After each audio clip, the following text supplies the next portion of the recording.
Another year, another football season, another season of Sports Mecca. Malcolm, my man, it's good to be back. I'm Lucas Panzica. That's Malcolm Harris. Our final season together, man. It is our final This season. is it. What's going on, Lucas? Man, it's been a wild summer. So much has happened since we last talked. What's the biggest thing for you since the last show and now? Well, before we get started, Mom, you share these videos every single time I post them. Happy birthday. I love you so much. I told you I'd say it. Miss Harris, shouts out. Thank you. I love it. All right, let's get to it. All Okay. right. Before we get into it, Tennessee football. Yeah. Before that, biggest summer news for you. KD is a warrior, ladies and gentlemen. The villain of the NBA now. What? Yeah. Unbelievable. He left OKC high and dry. Russell Westbrook is officially a one-man band, and KD joins Draymond, Clay, and Steph. What do you think about that? Man, I still don't know what to think about that. You've got half of NBA fans that they hate it. They're the villain of the NBA, and then the other half says, who doesn't want to see a super team, you know? But I don't know. What do you think? How's their run to the playoffs? If they don't make an NBA championship, I know. They're not going to get one ever. A lot of people will be very happy about that. Yeah. But other summer news that happened, the Olympics were a huge success.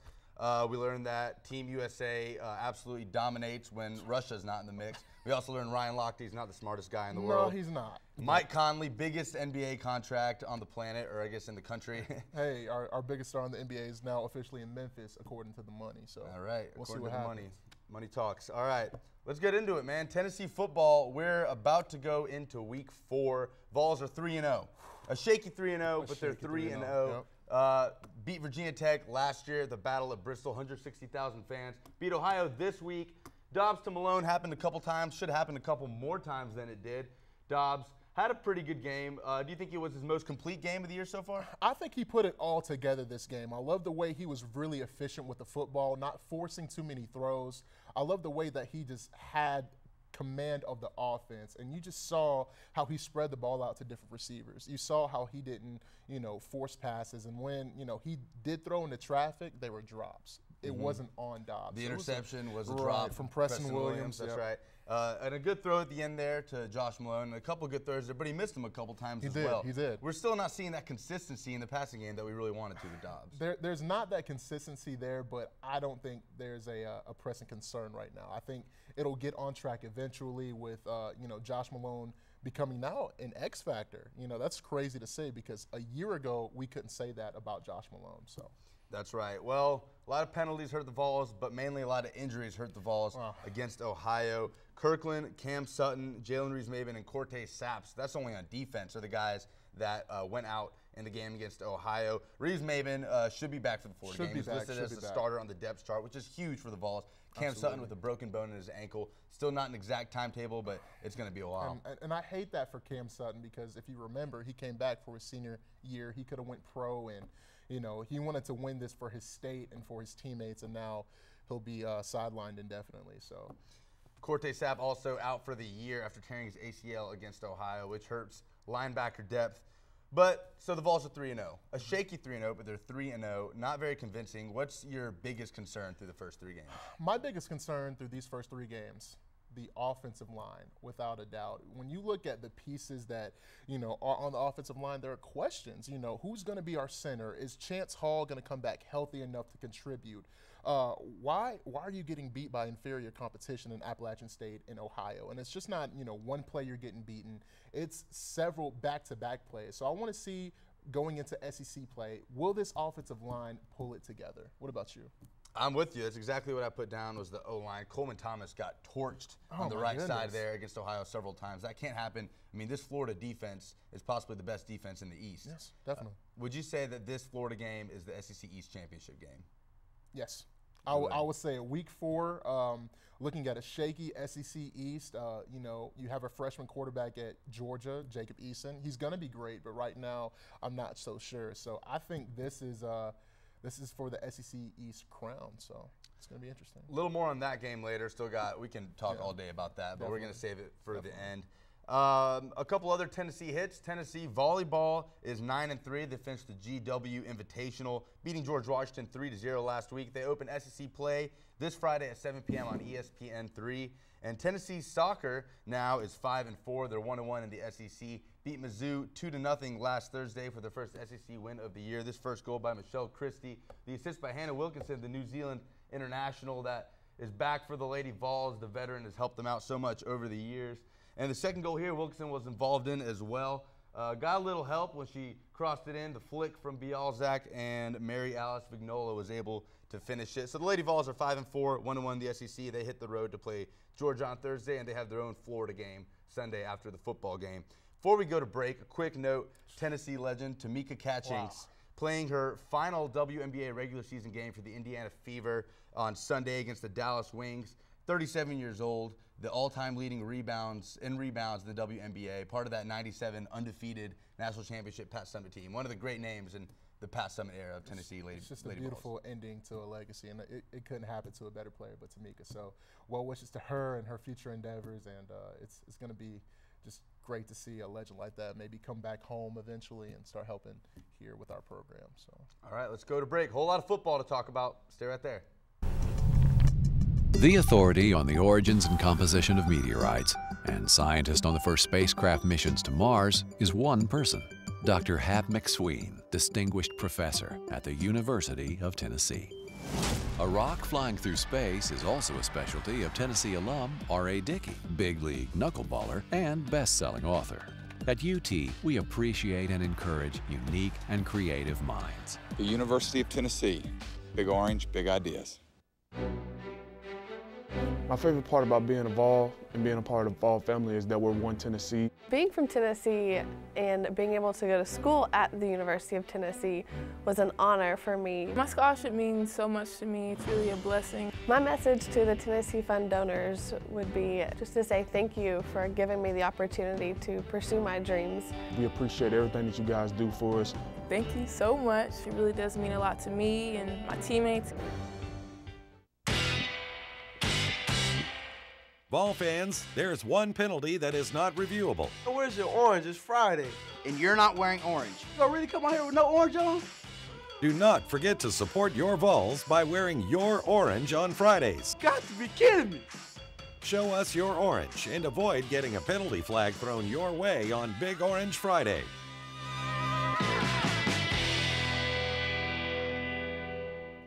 Welcome back to Sports Mecca. Let's talk about some NFL real quick, man. It's been a great and interesting first 2 weeks. Very interesting. Yeah. Brady-less Patriots. How do you feel about Jimmy Garoppolo and the job he's done for the Patriots so far? He's killing it, man. I mean, until he went out in the second quarter against the Dolphins, and in those first two quarters, not even a half he played, he had 234 yards and 3 touchdowns. I mean, the guy's going to be huge. And Tom Brady, we don't know how much time he has left. He could have 2 years left. He could have 6. But I think the Patriots are very confident that they have a good guy behind Tom Brady waiting in line. It's so crazy to see that the Belichick coached system, how it doesn't skip a beat, you know, and it's crazy, you know, and the what is that, the AFC, what is that, East? East, yeah.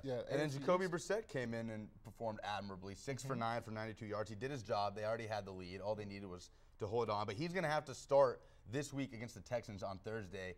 Garoppolo will be out with a shoulder injury. Do you think that Brady-less and Garoppolo-less Pats can beat the Houston Texans? If Jacoby does not turn over the ball and he makes good decisions on his reads and he just literally manages the game, I think that they will come out with a W, but I don't expect for that to happen. So I'm going to go Texans on this one, obviously, but if he makes good decisions, Patriots gonna take it. Okay, we'll go over a few more games a little bit later and pick them. But my Tennessee Titans got their first win of the year, 1-1, baby. They're gonna go 15-1, make it to the Super Bowl. Marcus Mariota floated in a beautiful pass to the veteran Andre Johnson. What a dime. What a clutch play by the second-year quarterback. This is his offense now. It is. Which you love to see. It's catered towards Marcus now, and I like what they're doing, honestly, on the offensive line. Marcus is not taking unnecessary hits like he was last year. He's really, you know, dialed into the play calling, and he's really evolved into this offense. So I don't know. The AFC South division, they could make some noise. They could. That running game has yet to really take off, but that backfield to DeMarco Murray and Derrick Henry, once it finds its groove.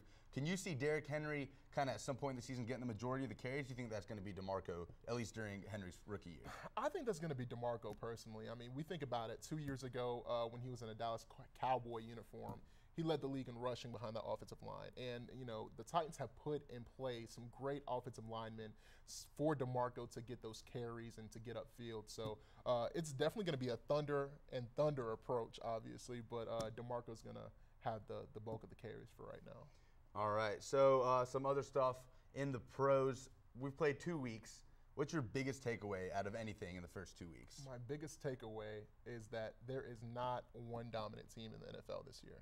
That's right. Through the first 2 weeks, I just don't see a team that's like, okay, this is who I think is going to be, you know, the Super Bowl champion. And it's definitely a passing league now. You know, Absolutely. We look at yesterday, about 9 quarterbacks threw for over 300. That's insane because 10 years ago, maybe 2 would have thrown for 300. So Absolutely. it's definitely a passing league now. And then last year, if you'll remember, around week 6, there were still about 5 or 6 undefeated teams, which was crazy. But you're absolutely right. It is a passing game now. The Vikings are 2-0. Adrian Peterson has had a combined 50 yards in 2 games, and the Vikings are 2-0. So who would have thought? And what is going on with Adrian Peterson? He tore his meniscus. Don't know if he'll be back this week. And then Todd Gurley, the other guy, who I have a bias because he's on my fan. We both do. We both drafted him. He's killing me. He's killing me, and I mean. 98 yards in 2 games. Oh, my no goodness. touchdowns. I drafted him first in my league. Me too. It's okay. That's okay. all right. Todd Rams Gurley, are if you're 1-1. Rams got a huge win against the Seahawks last week. But, okay, yeah, like you said, no real dominant teams so far. Only a handful of 2-0 teams even. But what teams, you got to talk about the way too early Super Bowl contenders. It's not even week 3. But if you had to do 2 or 3 teams, who would you say is your favorite to get to the Super Bowl? My favorite right now, they've done nothing to lose, so I'm going with the Denver Broncos. Von Miller is worth every single penny, and we've seen that through 2 weeks. And I feel that on offense, you have Demarius and you have Emmanuel Sanders and C.J. Anderson in the backfield, and you know with those T.J. Ward and Aqib Talib and Chris Harris Jr. And who knew Trevor Siemian could be such a great replacement? Such a great replacement. He's doing all the right things, so I'm going Denver. What about you? All right. Well, once Tom Brady's back for the Patriots, I think they're going to be hard to stop. Yeah. And the Pittsburgh Steelers, Big Ben has played fantastic. We were talking about it before the show. D'Angelo Williams, once Le'Veon Bell is back, that running game is going to be scary. It's going to be what do you think is going to happen there? I think Le'Veon Bell is going to be traded, personally, at the end of the year. I just feel that D'Angelo Williams has been the best running back through 2 weeks in the National Football League, and Le'Veon is there's a lot of backs coming out. You know, you have Hurd, you have, Fournette, you have potentially McCaffrey, Chubb. So if you need to get a running back, now is the time. And there's still a lot of value for Le'Veon Bell. So I think he gets the scissors at the end of the season. All right. Cool. That's a bold prediction. We'll see what happens with that. Let's get into Pick'em. So we just talked about this one, Texans and Pats on Thursday night. Texans. Texans by a touchdown. Okay. I've got the Patriots. I think Jacoby Brissett does just enough. Raiders go to my Titans. What are you going to do here, Mark? My Falcons just beat the Raiders yesterday, but unfortunately for you, I'm going Raiders. Right. Okay. I love Amari Cooper, what he brings to the table, and he's a mismatch. I do love the Raiders. Amari Cooper's on my fantasy team. Okay, he is a mismatch. Derek Carr, one of the best young quarterbacks in the league. I have to go with my Titans, though. Okay. 15-1. All right. Broncos go to the Bengals. Like you said, Broncos have looked good with Trevor Siemian under center. What do you think?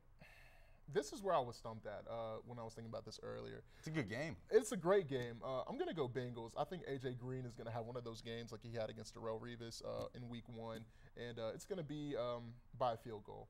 I don't think it's going to be a great game, though. What about you? I think the Broncos win. They'll be 3-0. Okay. And your Falcons go to the Saints. Drew Brees got that extra year on his contract. He's playing very well. Yes. What do you got? You can't even ask me this question without me being biased. Falcons by 97 points. I agree. I agree. Yeah. Okay. Lions at Packers. What do you got? I'm going with the Packers. I love Matt Stafford and what he's done this season without Calvin Johnson, but you look at the Packers, Aaron Rodgers has looked pedestrian these last 2 weeks. He has not looked great. So I think that this is finally going to be his game where he is a bad man. What about you? Packers are going to really need that defense to step up and hold the Lions, but I'm going to go with the Packers. Okay. We're going to take it to break now. A lot of college football to talk about when we come back. Stay with us. My favorite part about being involved and being a part of the Vol family is that we're one Tennessee. Being from Tennessee and being able to go to school at the University of Tennessee was an honor for me. My scholarship means so much to me. It's really a blessing. My message to the Tennessee Fund donors would be just to say thank you for giving me the opportunity to pursue my dreams. We appreciate everything that you guys do for us. Thank you so much. It really does mean a lot to me and my teammates. Vol fans, there's one penalty that is not reviewable. Where's your orange? It's Friday. And you're not wearing orange. You gonna really come out here with no orange on?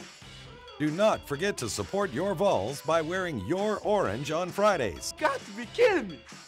Show us your orange and avoid getting a penalty flag thrown your way on Big Orange Friday.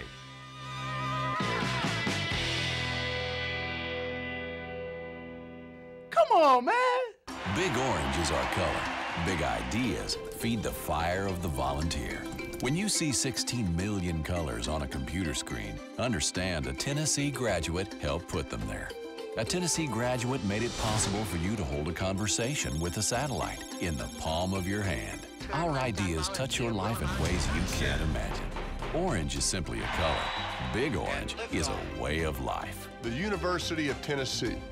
Big orange, big ideas. Welcome back here to Sports Mecca. This is so great. We spent the first 2 segments talking about football. It's beautiful. We just have more football to talk about.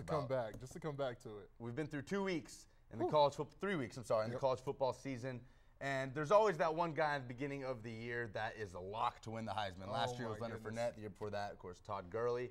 This year it's Lamar Jackson. 18 touchdowns in 3 games, 5 in that beatdown against Florida State. I don't know who saw that coming. Louisville up to the number 3 spot in the AP poll. I mean, this guy's a freak. He's got 18 touchdowns in 3 games. Look That's at 6 his per vision, game. how he's just cutting on a dime. And there's this, I don't know, he just has this, I mean, you see the arm right here, how he just is in full command of the offense. It's beautiful. And, you know, his stat line, it looks so weird that you can't even comprehend, you know. He's a true definition of a dual threat quarterback. Absolutely. 10 rushing touchdowns, 8 throwing touchdowns throughout the first 3 games. Is Louisville for real? I'm sorry. Are they a playoff team? I think so, man, because that Florida State team is not a bad football team. That's a great football team that they whooped. There's no other. They got whooped. Absolutely. Florida State University got whooped on Saturday. Almost a 50-point game. Almost, yeah. And you know, you have some great talent on that Florida State defense, and they look like they were in Pee Wee football with me in 2002. You know, so I just, you know, I don't understand, but I know one thing: Lamar Jackson is real. All right, he's real. It's another year of college football, another year where Alabama has to be taken down before they cruise to the college football playoff. Come down from 21 down against Ole Miss. I mean, who can take them down in the West? I mean, can anybody really do this? Ole Miss couldn't. We thought they might be the team, might get that three-peat. But who can do it? I think somebody that has done it before, Trevor Knight and the Texas A&M Aggies. I think they have the speed on the outside and the defense to have a chance. I'm not saying they're going to do it, but if anybody has a chance, I'm going A&M with Kevin Sumlin. So. Okay. Were you surprised at the Ole Miss-Alabama game, at the outcome? I was. I thought Ole Miss would definitely come out on top. I love what Ole Miss has done as a program, and I love Chad Kelly and what he brings to the table. We got this clip right here, actually. You gotta love the big of man him touchdown. not doing so well. Right. We got a big man Jonathan rumbling. Allen with the pick 6. This is really what sealed the game. Ole Miss had a little surge there at the end to make it a 5-point game, but it was pretty much over at this point. You love to see the big man touchdown. You love to see it, and you love the heart from that wide receiver. He tried to tackle him at the 8-yard line. He couldn't get it done, unfortunately. Right. But it's going to be interesting to see throughout the season if Alabama can do it. Ohio State, Oklahoma. Really, the only reason I put this one on here was to go over this catch by Noah Brown against the Sooners, if we can get it up here. But there it is. So JT Barrett, you said one of your Heisman contenders for this year. I love JT Barrett is going to make a lot of money playing in the National Football League at that catch. one day. That's a beautiful catch. That's a pro throw-like catch. That's a beautiful Unbelievable. catch. And I love, again, JT Barrett and that young Ohio State football team. They're really, really young, but they looked really good on Saturday. So a few other quick hits from the week. Georgia hangs on against a Mizzou team. Man. Is this Mizzou? What is this? Is this Mizzou team possibly going to challenge some teams in the East, or is Georgia just kind of still having those growing pains? I think Georgia is still having those growing pains. When you look at Georgia, they're not good defensively. They're not where they need to be as far as the defensive backfield. Unusual for a Kirby Smart coach team. Very unusual for a Kirby Smart coach team. And Nick Chubb these last 2 weeks has been a non-factor in these football games. So if Nick Chubb can get back to his North Carolina form, I look for Georgia to do some good things. So LSU holds off Mississippi State. Mississippi State made a bit of a comeback there. The Tigers hold on, and Texas A&M handles Auburn. You mentioned it just now. You think Texas A&M is that one team in the West that can challenge Alabama? I think so. I think when you look at the West as a whole, there's not that one team that I see besides Texas A&M that can get the job done. But I'm looking at this right now. The Tigers, both Auburn and LSU, will they have the same head coaches next year? Will Les and Gus be there? I think Gus Malzahn is officially on the hot seat. I think he is too, and that's nuts. But and I think Les, if he loses to Alabama, I don't know. I don't know. We'll see if we get a repeat of last year, trying to force out Les Miles. And Auburn, as we know, is always one of the more unpredictable teams in the SEC. But all right, Malcolm, let's talk. Okay. Tennessee hasn't beaten Florida since I was in second grade. Whew. Tennessee's checkerboarding Neyland Stadium this week. The Smoky Grays are coming out without Cam Sutton, without Darren Kirkland, two major leaders on defense. We'll pick the game a little bit later, but I mean, what's going through your mind right now? We're 5 days away. It's scary. it's scary to say the least. You have Luke Del Rio is officially ruled out with a knee injury from the defensive lineman from North Texas, and looking at that hit, I would have been kind of upset about it. If I was Jim McElwain, the Florida head coach, I would have been hot. Because it was low. It wasn't unintentional, obviously, but it was low than what a coach would want. So he's officially ruled out. So. McElwain was upset. He definitely did not hide that after that injury. So, right, Florida's going through their own little injury problem, but it's not like they haven't had any success with backup quarterbacks against Tennessee in the past. This guy is Austin Appleby. That is going to be who Tennessee has to beat to end this 11-game losing streak. Austin Appleby is starting. He was the quarterback at Purdue for a couple of years, played 2 years, played 12 games of significant football, went 2-10 in those games. 19 touchdowns, 19 picks in his career at Purdue. Also made some comments about, not specifically about Neyland Stadium, but when asked about road environments, he said, I've been to Michigan State, I've been to Ohio State, I've been to Nebraska, said they're all the same. What do you think about that? Is he in for a surprise? Do you think, the guy still doesn't really know SEC football. He's still a backup quarterback in the first 2 weeks. But, what's better for the Vols here? Do you wish it was Luke Del Rio there under center? I wish it was Luke Del Rio for under center because I don't want any excuses about a potential victory. But, Austin Appleby, the QB for the Florida Gators, is in for a rude awakening because this isn't a Big Ten stadium. This is arguably the loudest stadium in the country. And you add on top of that the magnitude of this game. The Volunteers haven't been 3-0 since 2004. And that was the last time that the Gators lost to the Vols. That's right. So it's going to be interesting, and, that noise is going to be there, so he better be ready. It's certainly going to be electric on Saturday. Injury problems for Tennessee. We've hit on this several times. But can the Vols still win without these two huge Jalen Reeves-Maven is back? Huge. But without Sutton and Kirkland, can the defense still pull this off? They can because there's some proven depth back there. Obviously, there are some younger talent, that are back there in defensive backfield with guys like Balin Buchanan. That's right. He's starting against Florida. Had a good game against Ohio. Had a great game. He was rattled at first with that one catch that got away from him. But other than that, Balin had a strong game. I think they'll get it done. I think they'll get it done. Okay, so keys to the game for Tennessee. Just name a couple. Controlling the line of scrimmage, Lucas. We cannot have, another problem with the offensive line. You cannot get blown off the ball, and there needs to be a sense of urgency coming out. There cannot be any 21-0 first quarter leads from Florida. There has to be some sense of urgency coming out the gate. What about you?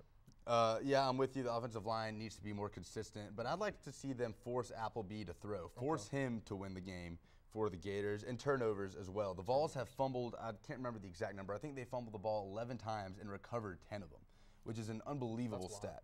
Right, but that needs to be cleaned up, and Butch Jones emphasized that in his presser today, saying that that's a huge emphasis on practice this week. But what about Florida? What do they need to do? Florida, they just have to, defensively, they have to stack the box. If you want to beat Tennessee, you're going to have to put some bodies on Jalen Hurd, and you're going to have to force Joshua Dobbs to win the ball game for you. And I feel like that is what Florida is going to do. They're going to put at least 7 to 8 bodies in the box and say, Joshua Dobbs, can you win this football game for your football team? I agree. I think they'll do that, and I think they're going to attack Balin Buchanan and Emmanuel Mosley there in the corners. All right, let's start picking some games. We're keeping it in the footprint of the SEC this year. Georgia at Ole Miss. Big game for Tennessee in terms of the East. Huge game for Tennessee, and I love me some Jacob Eason. I think he's going to be a future star in the SEC, but not next week. I think Ole Miss is going to take this one. I love Chad Kelly, what he's doing with that program. He's had 2 heartbreaking losses, and I think he's going to find a way to get it done. Ole Miss is a lot of pent-up from frustration after a 1-2 start. Tough losses against Florida State and Alabama, both giving up big leads in those 2 games. But I agree. I think Ole Miss does it against Georgia this weekend. LSU goes to Auburn. I think a really underrated rivalry in the SEC. This could be a good game. Gus is under pressure. It's going to be a great game, and I think that LSU is going to take it. I want Auburn to use their receivers. Kyle Davis, you remember that catch from last week? Mm-hmm. Where was he this past week? There's non-existent. So I want to see Auburn do more things with offense, but I eventually feel that Leonard Fournette is going to be too much for Auburn to take, and I think LSU is going to win by 2 touchdowns. I feel like this Auburn team is very close to figuring it out on offense. I mean, we all know how much of an offensive genius Gus Malzahn is. He's a mastermind. Right. And the game against Clemson, they were playing 3 quarterbacks and still were in the game for a while. Played better against Arkansas State. Sean Wyatt looks like is Gus's guy. But I'm going to go with the upset. I'm going to go with Auburn in this one. Wow. Down in the Plains. Okay. Arkansas goes to Texas A&M. Huge game in the West. These are probably the only 2 teams left that could really challenge Alabama, unless LSU can clean it up from their loss to Wisconsin. Absolutely. Right. Texas A&M. Trevor Knight, I just feel that he's done it before. He has done everything he needs to do, from, throwing the ball to getting the necessary yardage on the ground. Trevor Knight, to me, is playing the best ball from a quarterback in the SEC. So I'm going Trevor Knight. I'll go Texas A&M 35, Arkansas 18. I'll go with Arkansas. I love them in the win against TCU. Austin Allen is a great replacement for his older brother. Arkansas has been so close in the last few years. Haven't really figured it out until late in the season. I think they're finally starting to figure it out early on. So I've got Arkansas in this one. But both teams have started off fast. We'll see who sputters out this week. All right, so game day's here. Yes. Game day's going to be in Knoxville. 4 games of college football so far, and wow. 2 of them have been Tennessee game day-wise, right. which is pretty unbelievable. Florida plays Tennessee in Neyland. Checkerboard, smoky grays. Give me your pick. There's a reason I'm wearing all black today, because there's going to be a funeral on Saturday. The streak is ending, okay? Ladies and gentlemen, the streak is ending. I'm going Vols 38, Florida 20, okay? I'm tired. I'm tired. I was 9 years old the last time we beat Florida. I'm about to graduate, Lucas. You're about to graduate. I'm throwing your papers too. It's time. It's time. End the streak. You heard it here. Tennessee beats Florida this Saturday. Thank you for watching our first episode of Sports Mecca. Come back with us next week. I'm Lucas Panzica. That's Malcolm Harris. See y'all next time.